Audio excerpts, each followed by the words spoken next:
భగవంతుడైన శ్రీకృష్ణుడికి కూడా కన్న తల్లిదండ్రులను చేరుకోవడానికి 14 సంవత్సరాలు ఎందుకు పట్టింది? కంసుని వధ తదనంతరం కన్న తండ్రి వసుదేవుడు కన్న తల్లి దేవకిని విడిపించడానికి కారాగారం చేరుకున్న శ్రీకృష్ణుడిని చూసి పుత్రవాత్సల్యంలో ఆ తల్లి, హే కృష్ణ, నువ్వు భగవంతుడివైనా నీకు ఈ అభాగ్య తల్లిదండ్రుల మీద దయ కలగడానికి 14 సంవత్సరాలు పట్టిందా అని బాధను వ్యక్తం చేయగా, నన్ను క్షమించాలి మాత, మాధవుడైన మానవుడైన గత జన్మ కర్మ ఫలాన్ని అనుభవించక తప్పదు అని అంటాడు. కృష్ణ, దేవుడువైన నీకు గత జన్మ కర్మ ఏముంటుంది నాయనా అని తల్లి అడగగా, లేదు తల్లి, నాకు కాదు మీకు.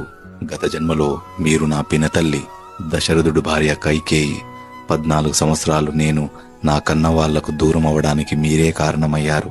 అందుకే ఈ జన్మలో ఈ ఎడబాటు తప్పలేదు అన్నాడు. అయ్యో కృష్ణ, నేను ఎంత దౌర్భాగ్యురాలిని! ఆ అదృష్టం తల్లి యశోదకెలా లభించింది అని అడుగుతుంది. ఈనాటి నా తల్లి యశోదనే ఆనాటి నా కన్న తల్లి కౌశల్య. అప్పటి ఎడబాటుని ఈ జన్మలో తనకు తిరిగి అందించే సౌభాగ్యం నాకు కలిగింది మాత అని అంటాడు.